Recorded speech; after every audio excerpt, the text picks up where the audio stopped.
In high school, there were black coaches, dedicated teachers, the grown men who understood sacrifice. These men would impact the transformation of generations of young boys to men. It was an understood silent command that produced an authority and respect, which screamed louder than any bullhorn could ever produce, just because these men were in the room. The students were embarrassed to let one of these teachers down because they misbehaved or got in trouble. Every young man who played football at IC Norcom, under the tutelage of the dedicated coaches and teachers, has a story to tell that changed their lives and shaped them into the men they would become. Coach Herman Terry was the offense coach at IC Norcom High School from the 70s, early 2000s before he retired. As little girls, we were introduced to Joe Langston, the head football and track coach that, unknown to us at the time, would be a fixture in our lives, leaving us with memories that would last a lifetime.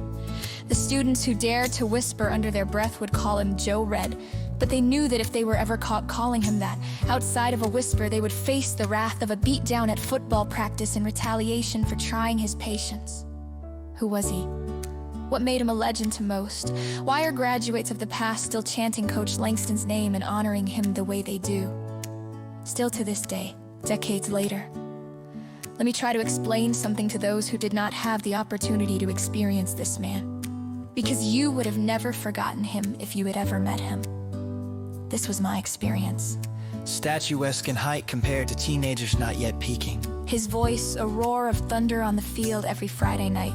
His grayish-green eyes could pierce through your soul at just a glance. His light complexion and red hair stood out in a crowd even under a hat. Students were pruned, not punished. There was no such thing as weakness, only promise. Every game was an orchestrated divine choreography on the football field. When you were unsure about your future, he was making plans for you. Obedience was not an option, it was required. Respect and authority were understood. Disrespect was forbidden. Traded ego for impact. Father to the fatherless. Coaches used their own money to feed the players before the games.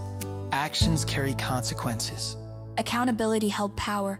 Coach Langston earned his stripes and recognition. To whom much is given, much is required. Dedication doesn't always pay well, but the impact made on young lives priceless. Coach Langston is still a legend for so many. During his 30-year tenure at Norcom, he led the team to win 204 games and a 1993 state title. The Joe Langston Stadium at IC Norcom is dedicated and named to one of the iconic elite, dedicated legendary figures where his spirit remains loved and adored in the Portsmouth community. Dedicated to Barbara and Dominic Langston for all their sacrifices in allowing us to experience him. To Barbara Langston. I'm cold to death. Smile.